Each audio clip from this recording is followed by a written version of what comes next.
L'incubo rosso della statale Alemagna, ecco cosa si vive in strada quando piove. Apriamo con questa notizia, ritorniamo a parlare della situazione difficile sulla viabilità in provincia di Belluno, prettamente parliamo della strada statale 51 di Alemagna, notizia che troviamo a pagina 19 del Corriere delle Alpi. Ecco come si apre l'edizione di oggi di Edicola Belluno, l'edizione di giovedì 14 agosto 2025, articolo a firma di Alessandro Michielli. Siamo appunto nell'Alto Bellunese. Ogni giorno i residenti affrontano il brutto tempo con ansia. Il racconto della chiusura di martedì, l'episodio più recente.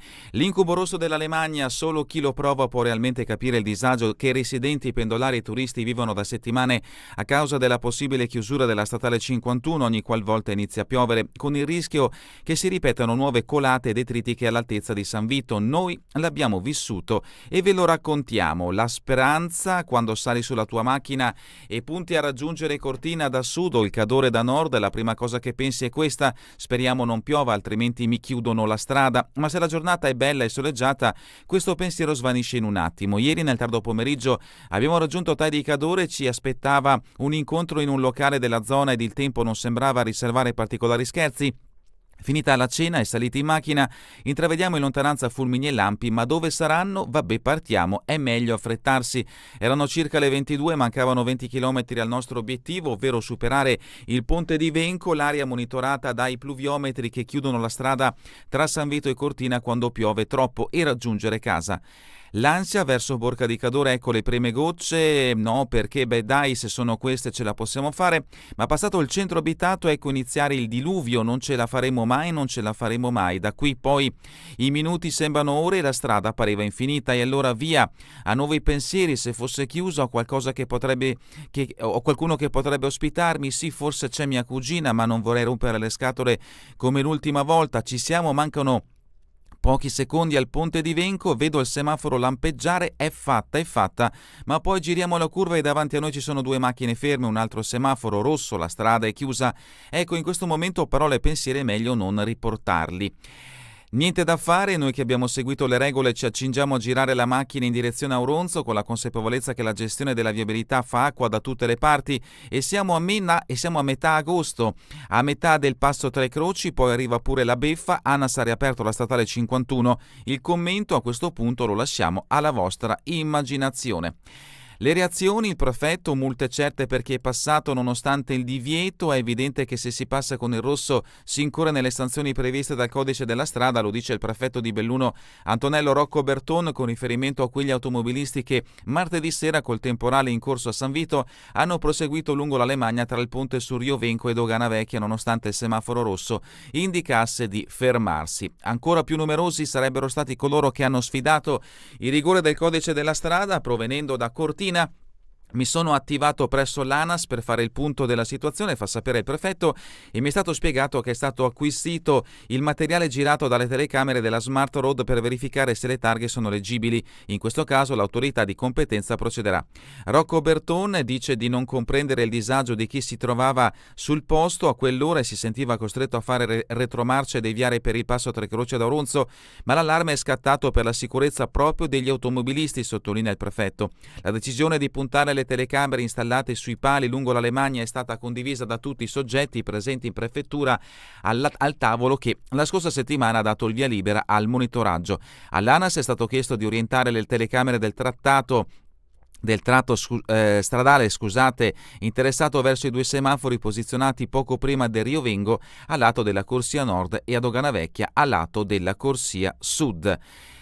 Ovviamente leggiamo un'altra parte di questo articolo di Michieli: lo stupore, arriva una gazzella dei carabinieri che parcheggia davanti alla nostra fila, scusate che succede? La risposta dei militari è netta: la strada è chiusa probabilmente per tutta la notte, ora sta arrivando ANAS a mettere le barriere, ma nel frattempo continuano a passare macchine dall'altro senso di marcia, scusate ma perché non fermate chi non rispetta il divieto? La risposta: ci penseranno i colleghi dall'altro lato. A quel punto il commento più diffuso della gente che aveva rispettato le norme è: la prossima volta passo anche io con il rosso e se funziona così. Quindi una notizia, una testimonianza diretta che ci fa capire la situazione difficile appunto e la rabbia degli automobilisti presenti sulla statale 51 di Alemannia, una testimonianza diretta in questo caso di Alessandro Michieli. Passiamo adesso alla lettura dei titoli presenti sulle prime pagine dei quotidiani bellunesi. Incominciamo con la prima pagina del Gazzettino di Belluno: turismo cafone, l'ora dello sdegno manca il rispetto, nudo per Cortina, operatori compatti, problema culturale. Notizia che sia il Gazzettino sia il Corriere delle Alpi hanno dato spazio anche nella edizione di ieri. Ma ecco la notizia che apre a piena pagina, con un titolo a piena pagina, l'edizione di oggi del Gazzettino: cade al Golf Club, manager in fin di vita. Stefano Dolcetta, 76 anni, titolare della FIAM, è scivolato battendo la testa, ricoverato a Belluno con un gravissimo trauma cranico. Lo abbiamo visto riverso a terra con il viso sanguinante, siamo accorsi subito da lui per soccorrerlo e immediatamente abbiamo chiamato i soccorsi. Parlano gli amici di Stefano Dolcetta Capuzzo, l'imprenditore vicentino che domenica è caduto da una scaletta mentre si trovava sul campo da golf di Cortina. L'uomo, 76 anni, attualmente ricoverato in prognosi riservata all'ospedale di Belluno, e la sua vita è appesa a un filo sottilissimo. Dolcetta infatti ha riportato gravi lesioni. L'industriale, già vicepresidente di Confindustria a livello nazionale e tra gli uomini che più si prodigarono per salvare la Popolare di Vicenza dal disastro, è stato subito soccorso. Le sue condizioni si sono manifestate immediatamente in tutta la loro gravità. La notizia si è subito diffusa fra gli ospiti e i frequentatori del circolo del golf. L'approfondimento di Dibona lo troveremo a pagina 11. La foto di copertina del Gazzettino di Belluno: il caso tratta a singhiozzo fino al 2027, scontro PD De Carlo, Ponte Calalzo, la ferrovia delle polemiche. L'ultimo prospetto operativo di RFI accende gli animi. L'approfondimento di Giovanni Santin a pagina 7. Paio di feltre, senza sorprese l'antidoping sui fantini, l'articolo di Mammani ci aspetta a pagina 9. E ancora, fatto di cronaca, rapina alla farmacia, era un detenuto in semilibertà. Il fatto è avvenuto pochi giorni fa in una farmacia del capoluogo bellunese. L'approfondimento di Damiano Tormen a pagina 5. L'allarme dei sindacati, organico e mezzi, SOS dei Vigili del Fuoco, siamo impreparati all'evento olimpico.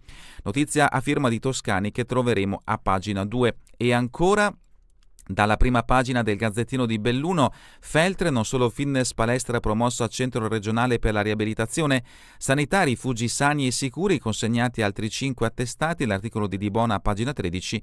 E per quanto riguarda lo sport, calcio Serie C, Dolomiti, debutto alle porte, scelti tutti i numeri di maglia. L'articolo di Lazzarin a pagina 14. E a pagina 2 invece l'allarme lanciato dai Vigili del Fuoco: sotto organico e mezzi vecchi, l'allarme dei Vigili del Fuoco. I sindacati dei pompieri lamentano gravi carenze in vista della gestione del grande evento sportivo. Lo sfogo sugli alloggi, forze dell'ordine ospitate in hotel a 3 o 4 stelle, noi staremo nei container. Notizie quindi che ci fanno davvero riflettere anche in vista di questo importante appuntamento delle Olimpiadi. Saremo preparati? Da queste notizie non sembra proprio così.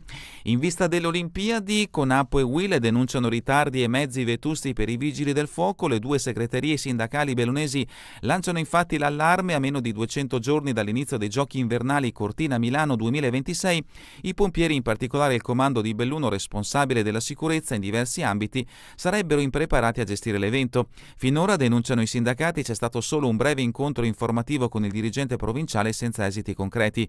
Durante il tavolo di confronto è stata presentata una bozza di gestione che sembra priva di una reale copertura economica, non figura alcun piano operativo definito né alcuna quantificazione del personale aggiuntivo necessario. L'unica autorizzazione sembrerebbe quella dei pasti, catering, veicolato e distribuzione, con la speranza che almeno arrivino caldi. L'articolo è a firma di Yvonne Toscani. Ma il CCS è pronto per i 5 cerchi e ospiterà la nostra centrale interforze. Tra i mezzi obsoleti in dotazione ai Vigili del Fuoco non figura certo il CCS, Centro Coordinamento Soccorsi, perché è vero che non è propriamente dei pompieri, anche se si trova all'interno della caserma provinciale in via Col d'Aren, ma è nuovo di zecca. L'inciviltà in provincia di Belluno, turismo cafone, notizia che troviamo a pagina 3. Non si placa l'ondata di commenti sdegnati dopo la foto dell'uomo svestito in un parcheggio in mezzo alla gente, albergatori e amministratori concordi, fenomeno diffuso legato a scarso senso civico, difficile da arginare con le norme. Notizia dal capoluogo, fa una rapina in farmacia, ma era in libertà vigilata, arrestato un rumeno di 46 anni, ha tenuto sotto sequestro il farmacista e un cliente, aveva diversi precedenti per percosse, lesioni e resistenza a pubblico ufficiale. Notizia di spalle, Unione Montana, Palazzo Rosso con la Valbelluna, l'ingresso del comune sarà operativo da gennaio 2026 e garantirà anche un supporto di personale. Adesso torniamo in Cadore con pagina 7, linea ferroviaria, futuro in bilico PD e De Carlo ai ferri corti. I Dem richiamano il piano di RFI, chiusura a singhiozzo fino a tutto il 2027 e il senatore ribatte sono fake news. È questa la legacy delle Olimpiadi? Allora è un clamoroso fallimento politico e strategico che dopo la prolungata chiusura di quest'anno, anche nel 2026 e nel 2027 la tratta ferroviaria Ponte Calazzo venga chiusa per lunghi tratti. Non è più un'ipotesi, lo dimostra il PD provinciale utilizzando documenti della stessa RFI, ma circa le preoccupazioni sul destino della tratta a giochi finiti il senatore Luca De Carlo replica: fake news usate strumentalmente per recuperare qualche voto. Per il PD invece carta canta. Il PIR, prospetto informativo della rete, a pagina 12 del documento per il 2026 e 9 per il 2027 progetta una chiusura per un totale di 320 giorni in 2 anni, dal 29 marzo al 6 giugno, dal 13 settembre al 12 dicembre. Il PD attacca, colpisce che l'unico parlamentare bellunese, anziché spiegare chiaramente la situazione, si limiti ad accusarci di spargere fango con il ventilatore, accompagnando il tutto dal ricordo di alcuni interventi sulle stazioni che però non incidono sul futuro della linea. E le continue chiusure e le riaperture a singhiozzo suscitano qualche dubbio perché una linea a intermittenza non può essere attrattiva per chi la usa ogni giorno. Così gestita continuerà inevitabilmente a perdere passeggeri. Cosa succederà quando i passeggeri non saranno più sufficienti? Poi insiste, non risulta che il senatore né la vicepresidente della provincia Calligaro, delega alla mobilità, abbiano ancora informato i cittadini del Cadore, eppure lo scrive RFI. La nostra preoccupazione appare più che legittima. Cosa succederà nel 2028 dopo anni in cui la linea avrà funzionato a singhiozzo e solo nei mesi turistici? La replica: i cittadini sanno distinguere, ribatte De Carlo, chi ha portato soldi. Io sulla stazione ho portato 4,5 milioni di euro e non è certo un'azione di chi lavora per la chiusura.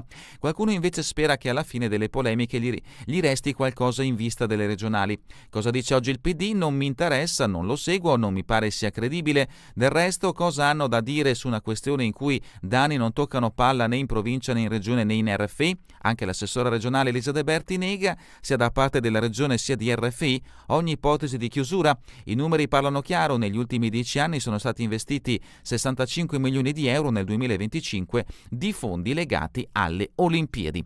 L'articolo è di Giovanni Santin. Continuiamo con Feltre, pagina 8, centro fitness diventa una palestra della salute, l'attestato attribuito alla squadra delle B-Action dalla Regione Veneto. E ancora Feltre, Media Rocca, un anno dedicato allo sport e alla sicurezza. Gli studenti hanno seguito i corsi organizzati da Dolomiti Emergency, Club Alpino e USL Dolomiti. Rimaniamo a Feltre, un aggiornamento riferito al palio antidoping Fantini Puliti, palio regolare. Gli atleti della gara che hanno consegnato il successo a Pordoria dalle analisi dell'USL non hanno usato né droghe né alcol. Il responsabile del tracciato Brambilla: questo significa che partecipano professionisti consapevoli del loro ruolo. Rimaniamo nel Feltrino. Cesio Maggiore Valcanzoi, presa d'assalto, turismo in crescita. 7 ville, le crocerossine protagoniste del Ferragosto mariano. L'attesa cerimonia sulle sponde del fiume a Caurera e Schevenina sarà dedicata alle volontarie.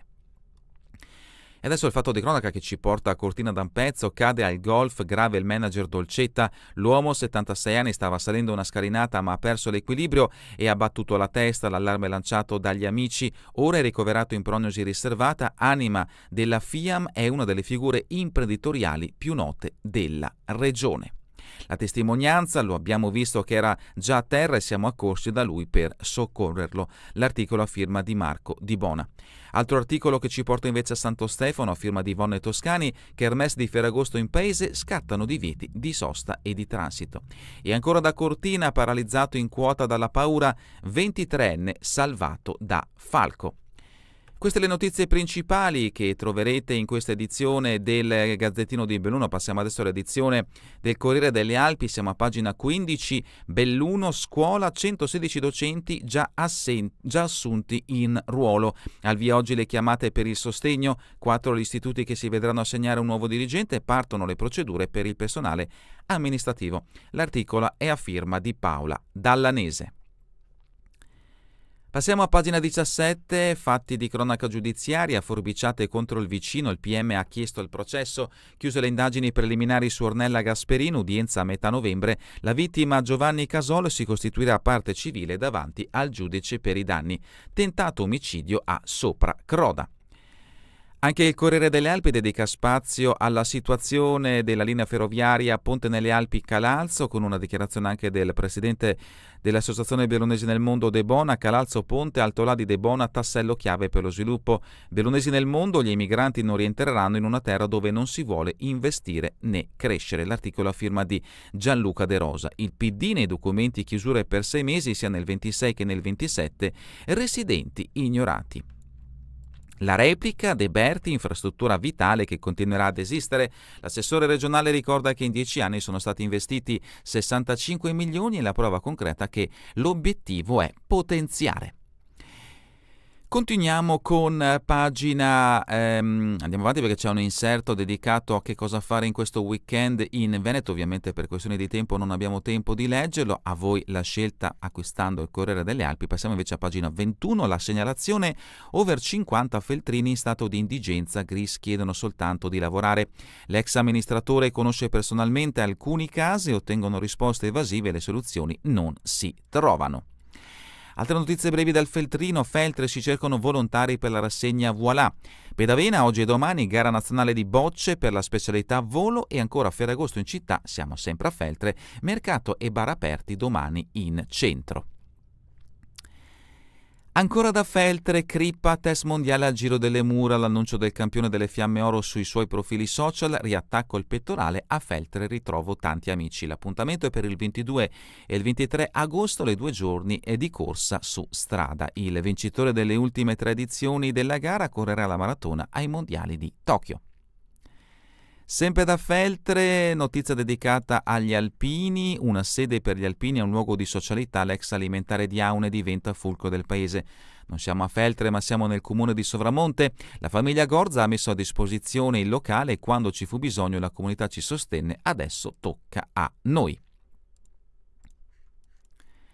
Limana, tornano le quote sanitarie per gli ospiti privati paganti, rette alleggerite di 30 euro al giorno, ma al momento nessuno ne ha diritto. Introdotte dalla Regione nel 2020, erano state sospese per alcuni anni.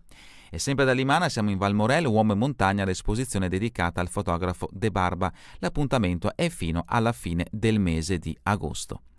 Un fatto di cronaca, in questo caso che ci porta a Longarone, svaligiato un camion di occhiali, il ladro fugge con migliaia di euro, l'autista lo aveva lasciato parcheggiato in un piazzale e l'ha ritrovato completamente svuotato.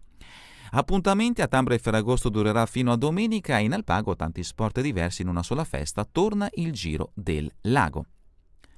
Passiamo adesso a Cortina, presa idrica dal Boita alla pista Olimpia, Saldini assegna l'appalto per fare la neve. L'opera verrà realizzata dalla RT guidata da Maer Josef e sarà provvisoria. L'assessore Darin: lavoriamo per renderla permanente. Siamo a pagina 28, opere olimpiche e sostenibilità, ha chiuso il primo campo di Libera. A Pian dei Buoi un'edizione in quota dell'esperienza di impegno con l'associazione contro le mafie. L'appuntamento è a Luzzo di Cadore. Cortina, podcast sfida all'informazione, a Tex ci sarà anche Bassetto. E adesso siamo arrivati alla rubrica Giorno e Notte, un articolo da leggere a firma di Ivan Ferigo, una giornata fuori casa, sagre, feste, spettacoli, natura e cultura, cosa fare a Ferragosto, appuntamenti per tutti i gusti nei paesi del Bellunese, una mappa per orientarsi tra le proposte di domani.